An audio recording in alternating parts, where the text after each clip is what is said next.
Meus queridos irmãos, nós vamos hoje encerrar a nossa série, O Evangelho para Todos. Uma série que nós estamos já há 3 meses, desde o início de fevereiro. Hoje é o dia do encerramento dessa série que foi, de fato, magnífica. Na carta do apóstolo Paulo aos irmãos em Roma, e nós aprendemos grandes coisas. Com a graça do nosso Deus, nós vimos a importância de vivermos o Evangelho. O Evangelho para todos, e hoje nós vamos falar sobre a vida intencional no Evangelho. E vamos meditar em Romanos 15, versículos 14 a 33. Abra sua Bíblia aí, Romanos 15, versículos 14 a 33. A vida intencional no Evangelho. A palavra do Senhor diz assim: E eu mesmo, meus irmãos, estou certo de que vocês estão cheios de bondade, têm todo o conhecimento e são aptos para admoestar uns aos outros. Entretanto, eu lhes escrevi, em parte mais ousadamente, como para fazer com que vocês se lembrem disso outra vez, por causa da graça que me foi dada por Deus, para que eu seja ministro de Cristo Jesus entre os gentios, do sagrado encargo de anunciar o Evangelho de Deus, de modo que a oferta dele seja aceitável, uma vez santificada pelo Espírito Santo. Tenho, pois, motivo de gloriar-me em Cristo Jesus nas coisas concernentes a Deus, porque não ousei falar sobre outra coisa alguma, a não ser sobre aquelas que Cristo fez por meu intermédio ou por meio de mim, para conduzir os gentios à obediência por palavras e por obras, por força de sinais e prodígios, pelo poder do Espírito de Deus. Assim, desde Jerusalém e arredores até o Ilírico, tenho divulgado o Evangelho de Cristo, esforçando-me deste modo por pregar o Evangelho, não onde Cristo já foi anunciado, para não edificar sobre alicerce alheio. Pelo contrário, como está escrito, aqueles que não tiveram notícia dele o verão, e os que nada tinham ouvido a respeito dele o entenderão. Essa foi a razão para que também muitas vezes fui impedido de visitá-los. Mas agora, não tendo mais campo de atividade nestas regiões e desejando há muitos anos visitá-los, penso em fazê-lo quando em viagem para a Espanha, pois espero que de passagem eu possa vê-los e que vocês me encaminhem para lá, depois de haver primeiro desfrutado um pouco a companhia de vocês. Mas agora estou de partida para Jerusalém, a serviço dos santos, porque a Macedônia e a Acaia resolveram levantar uma coleta em benefício dos pobres dentre os santos que vivem em Jerusalém. Isto lhes pareceu bem e de fato lhes são devedores, porque se os gentios têm sido participantes dos valores espirituais dos judeus, devem também servi-los com bens materiais. Tendo, pois, concluído isto e havendo-lhes consignado este fruto, irei à Espanha passando por aí. E bem sei que ao visitá-los, irei na plenitude da bênção de Cristo. Irmãos, por nosso Senhor Jesus Cristo e também pelo amor do Espírito, peço que lutem juntamente comigo nas orações a Deus a meu favor, para que eu me veja livre dos rebeldes que vivem na Judéia e que este meu serviço em Jerusalém seja bem aceito pelos santos. Isto para que, pela vontade de Deus, eu chegue à presença de vocês com alegria e possa ter algum descanso na companhia de vocês. E o Deus da paz esteja com vocês, esteja com todos vocês. Amém. Vamos orar mais uma vez? Pai, muito obrigado, Senhor. Muito obrigado por esse texto que nós acabamos de ler. Ilumine as nossas mentes e nos dê o entendimento da Tua palavra, em nome de Jesus. Amém. Há uma frase que muito é dita principalmente quando nós estamos no mês das missões. Os irmãos sabem que o mês das missões é o mês de agosto. E nós celebramos esse mês das missões também pelo fato de ser o mês da chegada de Ashbel Green Simonton, o pastor presbiteriano norte-americano que plantou a igreja presbiteriana no Brasil em 1859, em 12 de agosto. E nós vamos comemorar então esse ano também o aniversário da igreja, que já é uma igreja mais que centenária, né? Já está mais de 150 anos, 165 anos. E essa frase sempre vem à mente quando se fala em missões. Talvez você já ouviu.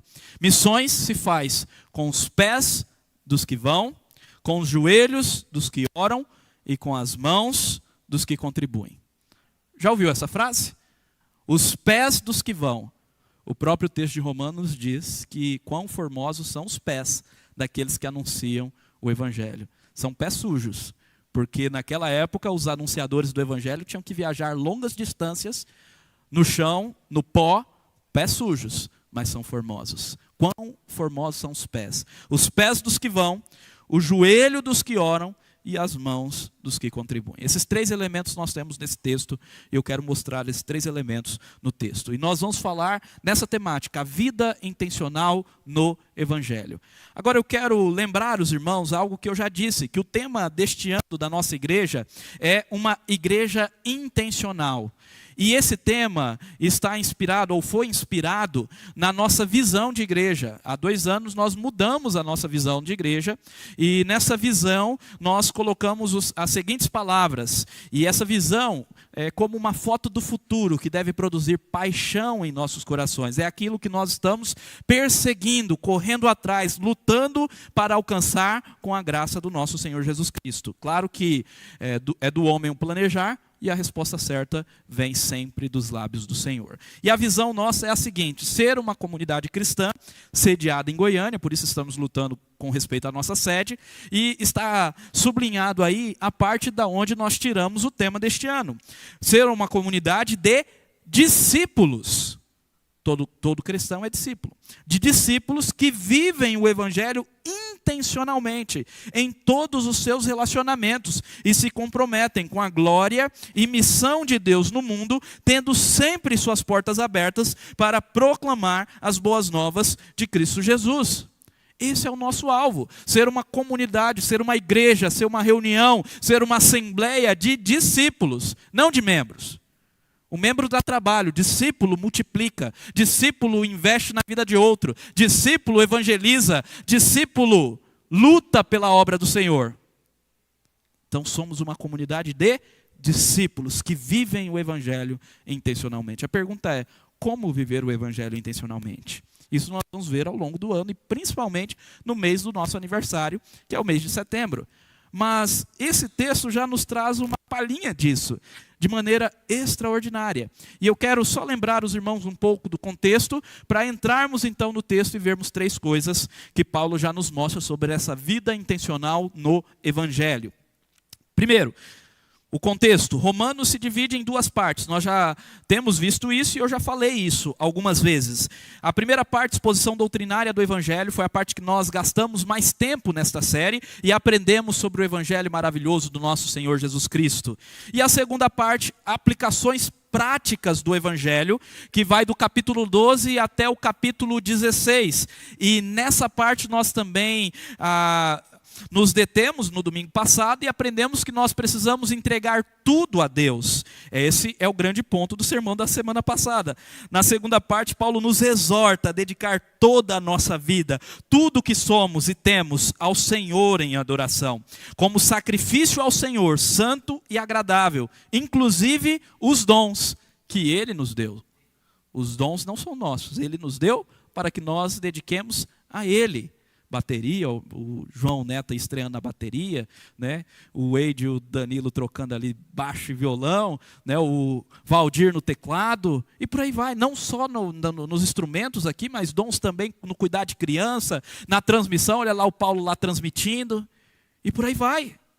Deus nos deu dons e talentos também, e nós precisamos usá-los para a glória dele. Na sequência, nós não vimos essa parte do texto, e eu recomendo os irmãos que leiam em suas casas e dediquem um tempo meditando, fazendo as suas devocionais, nessa parte que nós pulamos, do capítulo 12 até o capítulo 15. Mas na sequência, Paulo fala sobre o amor cristão, que este amor deve ser sem hipocrisia, o versículo 12, 9, que o amor seja sem hipocrisia. E ele vai explicar o que é o amor sem hipocrisia, sendo que o tema do amor é o tema recorrente em toda a segunda parte da epístola de Paulo aos Romanos. Até quando ele fala que nós devemos servir uns aos outros com um dom que Deus nos deu, isso também é amor. Quando nós servimos, nos doamos, nós estamos tendo uma atitude de amor. Querem ver isso? Vamos abrir só esse texto aí no capítulo 13, 8 a 10. Olha o que ele diz. Não fiquem devendo nada a ninguém, exceto amor. Exceto o amor de uns para com os outros. Pois quem ama, o próximo cumpre a lei. Pois estes mandamentos, não cometa adultério, não mate, não furte, não cobice, qualquer outro mandamento que houver, todos se resumem nesta palavra: ame o seu próximo como você ama a si mesmo. O amor não pratica o mal contra o próximo, portanto, o cumprimento da lei é o amor. E ele vai repetir. Ele fala sobre o amor no capítulo 12, fala sobre o amor no capítulo 13, fala sobre o amor no capítulo 14 e fala sobre o amor no capítulo 15. É um tema recorrente nessa segunda parte. Porque, no final das contas, a prática cristã é o quê? A prática do amor. Aí, estão prestando atenção. A prática do amor, isso mesmo. No capítulo 15, então, o ensino de Paulo sobre amar e suportar os fracos está aqui no começo do capítulo 15. Ele inicia trazendo este ensino. No versículo 1 ao versículo 13, ele fala sobre amar e suportar os fracos. Na verdade, ele usa um termo até um pouquinho mais forte. Aqueles que são débeis ou debilitados. Então nós devemos suportar, nós devemos acolher, nós devemos conduzir, nós devemos consolar, nós devemos cuidar.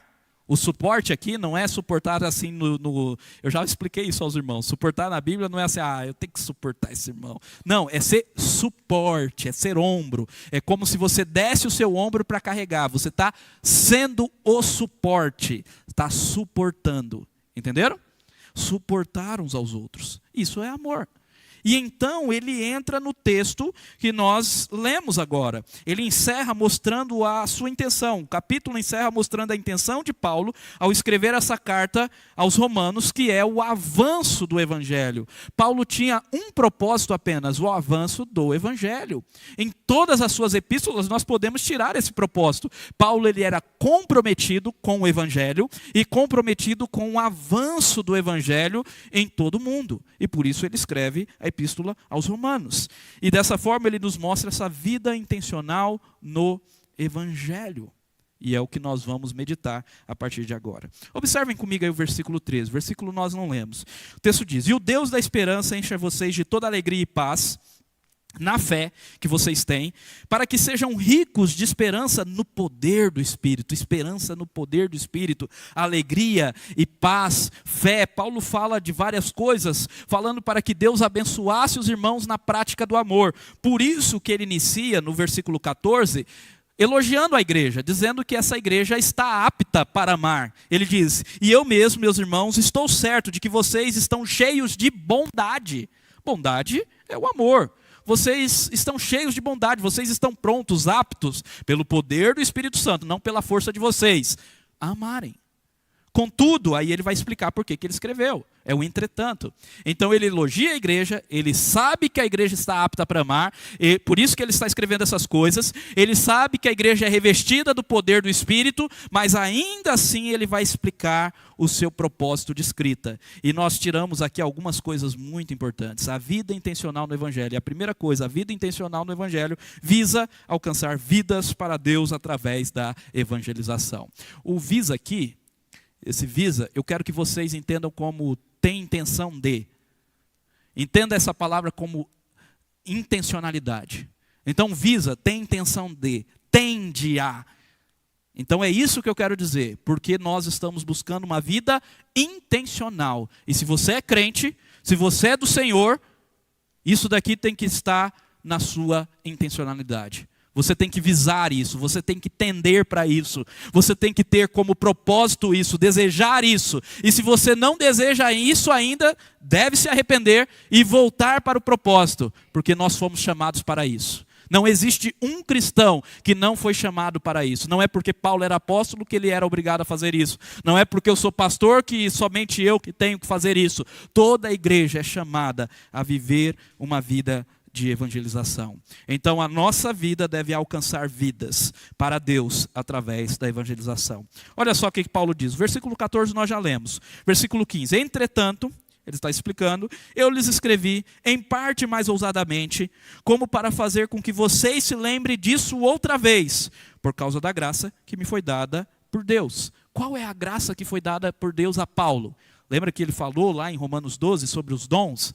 A graça que nos é dada, ele também fala da graça que foi dada a ele. Eu expliquei que a graça que foi dada a Paulo é o dom de apostolado, é o seu ofício de apóstolo, que é um ofício que não existe mais hoje, claro.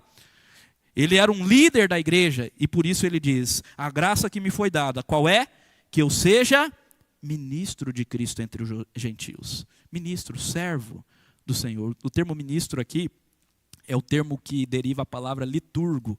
O termo liturgo se referia àquele que tinha uma função pública, não apenas no contexto de culto, e depois ele foi inserido para o contexto de culto, para aquele que cuida do culto, daquele que ordena o culto, daquele que dirige o culto, que tem essa função pública e agora uma função espiritual, uma função sagrada. Esse é o ministro de Cristo, o liturgo, aquele que serve publicamente o rei. Ele tem essa função pública de quê? De ser ministro entre os gentios. Claro que Paulo, diferente de nós nesse caso aqui, ele de fato era apóstolo chamado para os gentios. Nós não somos apóstolos, mas nós também somos enviados a pregar o evangelho. A quem? A todos. Todo coração incrédulo é um campo missionário. Gravem essa frase. Todo coração incrédulo é um campo missionário. Aonde tiver gente que não creu em Cristo, inclusive nossos amigos, nós precisamos evangelizar. E Paulo está dizendo, no sagrado encargo, ele considera um encargo sagrado, no sagrado encargo de anunciar o evangelho de Deus, de modo que a oferta dele seja aceitável uma vez santificada pelo Espírito. Aqui dá-se a entender duas formas. A oferta dos gentios ser santificada, como se uma vez eles rendidos ao Senhor, eles poderiam então oferecer culto. Então eles oferecem o culto, os seus dons, sua vida como sacrifício. Ou a própria vida dos gentios, porque está implícito aí, a vida como sacrifício. De todas as formas, a ideia é bem simples. Os gentios como oferta, ou a vida deles, eles mesmos dando os dons como oferta, de todas as formas, redunda em adoração a Deus. Paulo está preocupado que os gentios também, ou seja, aqueles que não haviam ainda conhecido Jesus, pudessem adorar o Senhor. É isso que ele está dizendo. Então, ofereçam, anunciem o evangelho. Eu anuncio o evangelho de modo que eles possam adorar ou a vida deles seja uma oferta santificada pelo Espírito ao Senhor. Tenho, pois, motivo de gloriar-me em Cristo nas coisas concernentes a Deus, porque não ousei a falar sobre coisa alguma, a não ser aquelas que Cristo fez por meio de mim, para conduzir à obediência por palavra e por obras, por força de sinais e prodígios, pelo poder do Espírito de Deus, para conduzir os gentios à obediência, pelo poder do Espírito de Deus. Paulo está dizendo que o meu ministério foi bem sucedido entre os gentios. Não por mim, eu não me glorio nas minhas obras, eu me glorio em Cristo, naquilo que ele fez. Observe o quanto que isso é importante, porque ele vai pedir auxílio para ser enviado para a Espanha. Então ele está falando que o seu ministério foi bem sucedido. Que ele pregou, ele vai falar aqui aonde ele pregou, desde Jerusalém até o Ilírico. Ele foi em uma vasta região, numa região muito longe, pregando o evangelho. E plantou igrejas em vários lugares. E tudo isso ele fez pelo poder do Espírito. Pelo poder do Espírito de Deus. Não segundo a sua própria vontade. Ele fez por meio de obras e por palavras. Aqui uma definição para a pregação do evangelho. Nós pregamos o evangelho como? Por palavras e também por obras. Falando e também fazendo. Não só fazendo, não só falando. Aquela história de que eu só faço, não preciso anunciar, não é bíblica. Você tem que falar, você tem que fazer. As duas coisas juntas. São os dois lados da mesma moeda. E os gentios se convertiam, eram levados à obediência ao evangelho. Sim, a salvação é pela fé, mas eles obedeciam em resposta da salvação. Todo aquele que crê verdadeiramente obedece. E Paulo fazia isso para a glória do Senhor. E ele continua dizendo, versículo 20: esforçando-me deste modo por pregar o evangelho, não onde Cristo já foi anunciado, para não edificar sobre alicerce alheio. Pelo contrário, como está escrito, aqueles que não tiveram notícia dele o verão, e os que nada tinham ouvido a respeito dele o entenderão. Paulo, ele tinha esse propósito de pregar em lugares novos. E como apóstolo, essa era uma missão particular dele. Claro que nós não somos necessariamente chamados para isso. Alguns de nós, sim.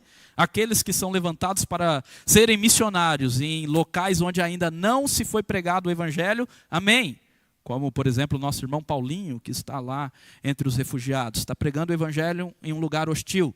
Mas nós estamos pregando aqui em Goiânia, uma cidade que tecnicamente é muito evangélica, mas ainda assim existe pessoas que nunca ouviram o evangelho, pessoas que necessitam se render, inclusive nas nossas casas. Por isso nós precisamos pregar o evangelho. E Paulo pregava o evangelho para que Cristo fosse anunciado no mundo. Amém? Esse é o primeiro ponto. Vida intencional visa alcançar vidas através da evangelização. Em segundo lugar, vida intencional visa promover o reino, se dispondo a servir e a ofertar. Paulo continua dizendo, por essa razão, essa foi a razão, porque também muitas vezes fui impedido de visitá-los. Qual a razão? Ele queria pregar em lugares novos. Como em Roma já tinha uma igreja estabelecida, então ele não se preocupou ir lá por enquanto. Ele esperou o tempo adequado. Então, por essa razão, eu ainda não fui até vocês, porque eu estava pregando em lugares que não havia sido pregado. Contudo, agora, uma vez que terminou essas regiões terminaram, eu já preguei nessas regiões, agora eu quero ir até vocês para conhecer a igreja, fortalecer a igreja e seguir até a Espanha, porque na Espanha ninguém pregou o evangelho ainda. Olha que coração do apóstolo Paulo. É isso que ele está dizendo. Mas agora, não tendo mais campo de atividade nessas regiões e desejando há muitos anos visitá-los, penso em fazê-lo quando em viagem para a Espanha. Pois espero que de passagem eu possa vê-los e que vocês me encaminhem para lá, depois de haver primeiro desfrutado um pouco da companhia de vocês. Paulo queria conhecer a igreja, abençoar a igreja, viver a comunhão com aquela igreja, mas também queria ser enviado por aquela igreja. Enviado, sim, não só financeiramente, mas talvez Paulo queria um auxiliar, como ele fazia, ele sempre carregava um auxiliar consigo. Talvez algum dos irmãos da igreja acompanharia Paulo até a Espanha, o abençoaria com a sua companhia até a Espanha. Não sabemos, mas esse era o propósito de Paulo, a intenção. Nós também não sabemos se Paulo conseguiu fazer isso, porque aqui ele está planejando, aqui é a intenção dele, mas a resposta de Deus foi diferente, porque Paulo, quando foi para Jerusalém, ele foi aprisionado, ele chegou até Roma, mas preso. Lá em Roma ele evangelizou a guarda pretoriana, mas preso. E nós não sabemos se no período que ele foi solto e 2 anos depois ele foi preso e aí ele foi morto. Se nesses 2 anos, nesse ato da sua primeira prisão e segunda prisão em Roma, ele chegou à Espanha. Não sabemos. Mas se chegou, glória seja o nome do Senhor. Se não chegou, tenho certeza que ele continuou pregando ali em Roma, como ele fez desde o momento que ele chegou, mesmo preso. E foi morto ali em Roma. Então visa promover. Como? Se dispondo a servir e a ofertar. E aí Paulo parece que muda de assunto e ele vai falar sobre a oferta espontânea. Por isso se dispor, a oferta voluntária que as igrejas da Macedônia e da Acaia levantaram para os irmãos de Jerusalém. Algo que ele também menciona na epístola aos Coríntios, à igreja de Corinto. Ele menciona essa oferta, mostrando a importância de ofertar, de servir, de amar, de dedicar também bens. Olha só, mas agora, versículo 25. Estou de partida para Jerusalém, a serviço dos santos. Os santos aqui são os crentes, não alguém que é moralmente, eticamente perfeito. Não, são os crentes. Todos nós somos santos, porque todos nós somos separados pelo Senhor, para o Senhor. Então somos santos, serviço dos santos de Jerusalém. Porque a Macedônia e a Acaia Igrejas que viviam nessa região não eram igrejas ricas, mas mesmo assim decidiram ajudar voluntariamente. A Macedônia e a Acaia resolveram levantar uma coleta em benefício dos pobres dentre os santos que vivem em Jerusalém. Isso lhes pareceu bem e de fato lhes são devedores, porque se os gentios, a Macedônia e a Acaia eram gentios, majoritariamente a igreja dessas regiões eram igrejas compostas de não-judeus, ou seja, de gentios. Então, se os gentios estão sendo participantes dos valores espirituais dos judeus, devem também servi-los com os bens materiais. Tendo, pois, concluído isto e havendo-lhes consignado este fruto, Paulo chama isso, essa oferta de amor, de fruto. Fruto do Espírito, fruto da graça e da bondade do Senhor. Consignado este fruto, irei à Espanha, passando por aí. E bem sei que ao visitá-los, irei na plenitude da bênção de Cristo. Paulo deixa claro para nós nessas palavras que nós precisamos intencionalmente nos dispor a servir e a amar. A servir e a ofertar. Amém? Você está se dispondo a isso? A servir e a ofertar? Dizem que a última coisa que se converte na vida de um crente é o bolso. Oferte. Tem muitos missionários e a nossa igreja é comprometida com isso, com missionários.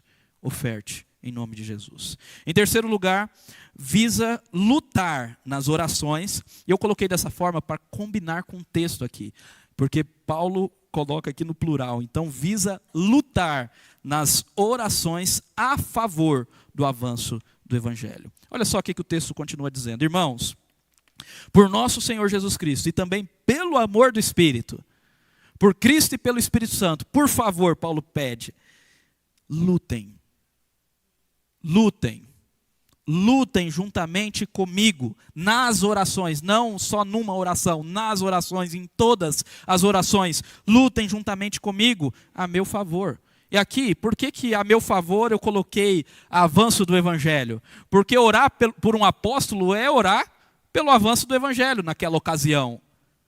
Paulo vivia para o Evangelho, para pregar o Evangelho. E orar por ele, orar pela liberdade dele, era orar pelo avanço do Evangelho. E nós hoje oramos pelo avanço do Evangelho. Nós devemos orar a favor do avanço do Evangelho, em favor dos missionários, em favor dos pastores, em favor daqueles que estão ao nosso lado, como vocês oraram, seus amigos, seus vizinhos, para que Deus use a igreja, não somente na pregação do domingo à noite. Existe uma pergunta que é muito válida: como tem sido a nossa pregação do Evangelho? E eu não estou falando da pregação que eu faço aqui domingo à noite, porque a pregação que eu faço domingo à noite, eu sei que em todos os domingos tenho dedicado em expor o Evangelho aos irmãos. Mas e a pregação que nós estamos pregando quando saímos daqui? Que cada um dos irmãos prega no trabalho, na faculdade, na sua casa, entre os seus amigos, entre os seus vizinhos. Como é essa pregação? Pessoas são impactadas, pessoas são convertidas pelo Evangelho através da sua vida? Nós precisamos orar por isso. Orar para que a igreja viva intencionalmente o Evangelho em todas as situações, em todos os lugares. Então, precisamos buscar essa questão, lutar nas orações. Paulo continua: para que eu me veja livre dos rebeldes que vivem na Judéia. Paulo ia para a Judéia, ele sabia que tinha alguns que eram contra o seu ministério lá, e ele pede oração. O que é interessante é que Deus não concede esse pedido a Paulo. Algumas coisas Deus não concede a nós. Paulo pediu para a igreja orar, Paulo orava por isso. E o que aconteceu com Paulo quando chegou em Jerusalém? Foi preso. Os rebeldes, os judaizantes, viram Paulo lá no templo e disseram: opa, esse daí é Paulo, desordeiro, vamos prender ele. Prenderam Paulo e mandaram Paulo para Roma preso. Então, Deus não concedeu esse pedido a ele. Nem por isso ele deixou de pregar. Até naufragando ele pregou o Evangelho. Uma ilha toda se converteu. Ele preso indo para Roma, uma ilha toda se converte. Uma cobra pica Paulo, né? É igual aquela piada, né, a cobra que morreu, não foi Paulo. Enfim, uma cobra pica Paulo, ele não morre. E uma ilha toda se converte. Leiam o livro de Atos, para vocês verem essa história. E Paulo vai então a Roma para pregar o Evangelho, a guarda pretoriana. Meus irmãos, o avanço do Evangelho, nós precisamos lutar. E Deus vai fazer conforme a vontade dele. Por exemplo, estamos orando para termos um lugar maior. um lugar talvez que caiba 200, 300 pessoas, ainda não nos foi concedido. Deus vai fazer a vontade dele. Eu sei de uma coisa, nós precisamos nos expor e nós precisamos orar. Orar. E estar dispostos a receber pessoas para a glória dele. Amém? Olha só que interessante. Essa frase do Tim Keller nos inspira. Essa frase, quando eu cheguei aqui na Nova Aliança, em 2015, meados aí de 2015, eu comecei a reunir com o conselho em suas casas, fazendo café da manhã, fazer o café da manhã na casa de cada presbítero. Me lembro da gente sentado na área lá do presbítero Paulo Henrique, conversando, lembra disso? Né? A gente conversando, tomando um cafezinho lá na área da casa do Paulo Henrique. E nós lemos um livro, Igreja Centrada, do Timothy Keller. E essa frase está no livro, e essa frase que inspirou a nossa visão e a estrutura que nós temos na nossa igreja. Olha só como tem tudo a ver com o que nós estamos falando, como a vida intencional do Evangelho. As igrejas devem, em primeiro lugar, buscar pôr as pessoas em contato com Deus, por meio do evangelismo e da adoração. Em segundo lugar, pôr em contato umas com as outras, por meio da comunidade e do discipulado. Em terceiro lugar, pôr as pessoas em contato com as necessidades da cidade, por meio dos ministérios de misericórdia e de justiça. Por fim, pôr as pessoas em contato com a cultura, por meio da integração da fé e das obras. Nós vamos ter uma série em junho falando sobre integração de fé e obras, integração de fé e trabalho. Olha só como nós estamos fazendo isso. A prática da IPNA tem sido isso daqui. Culto público, evangelização e adoração. Grupos de discipulado, vida e vida, discipulado. Elos de comunhão, comunhão. Ministérios específicos de integração e sociais, serviço. E investimento em implantação de novas igrejas. Multiplicação. Temos investido em missionários e, meus irmãos, ano que vem, se Deus quiser, vamos investir fortemente numa plantação de uma nova igreja. E para isso, nós precisamos que os irmãos se dediquem intencionalmente em todas essas coisas que nós mencionamos e também na contribuição para a glória dele. Amém? O evangelho para todos é a pregação de Cristo para a obediência da fé. E assim conclui a epístola de Romanos. Olha só esse texto final de Romanos. É o último texto de Romanos, capítulo 16, versículo 25 a 27. Ora, ao Deus que é poderoso para confirmar vocês segundo o meu evangelho, Paulo chama meu evangelho, mas é o evangelho de Cristo, ele vai explicar. O meu evangelho e a pregação de Cristo, esse é o evangelho, a pregação de Cristo, conforme a revelação do mistério, guardado em silêncio desde os tempos eternos, e que agora tornou-se manifesto e foi dado a conhecer por meio das escrituras proféticas, segundo o mandamento do Deus eterno, para a obediência da fé entre todas as nações, o evangelho para todos. A este Deus único e sábio seja dada glória por meio de Jesus Cristo para sempre. Amém. O que é maravilhoso no evangelho e na vida intencional no evangelho é que tudo redunda glória a Deus. Se você não vive no evangelho, a glória vai ser para si mesmo. Se você vive no evangelho, a glória é para Deus. Meu querido irmão, minha querida irmã, já estou finalizando e quero aplicar. Primeiro, compreenda seu chamado a fazer novos discípulos. Todos nós somos chamados a isso. Não fuja dessa responsabilidade tão importante.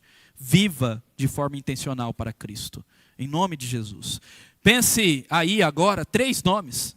Eu falei 1 no início, agora pense 3. Esse é o desafio para você. Não tem jeito de ser mais prático do que isso. Pense 3 nomes. Escreva. Quiser, escreva aí na sua Bíblia. Escreva no seu celular, escreva esses 3 nomes, amigos, vizinhos ou familiares, os quais ainda não conhecem a Cristo e que você pode orar por eles no próximo mês. Ore todos os dias e peça para que Deus abra a porta para que você possa falar a Ele. Dito isso, busque se capacitar para uma vida intencional no Evangelho. Participe do treinamento de evangelismo que nós vamos ter na semana que vem. Não tem como ser mais prático. Sábado, das 8 às 12 horas. Sábado que vem, treinamento de evangelismo. Pastor, eu queria tanto evangelizar. Então venha. Esse é o seu chamado. Venha participar. Para que você possa aprender, ser capaz de evangelizar, se capacitar para o evangelismo e para a vida intencional no evangelho. Sirva, contribua e ore pelo crescimento do reino, pelo avanço do evangelho. Ore por conversões e se disponha a ser usado pelo Senhor. E por fim, louve a Deus pelo evangelho de Cristo e viva para a glória dele. No final das contas, tudo redunda a glória a Deus. Louve. Nós aprendemos o evangelho de tantas formas nessa série. Louve a Deus pelo magnífico, pelo maravilhoso evangelho do nosso Senhor.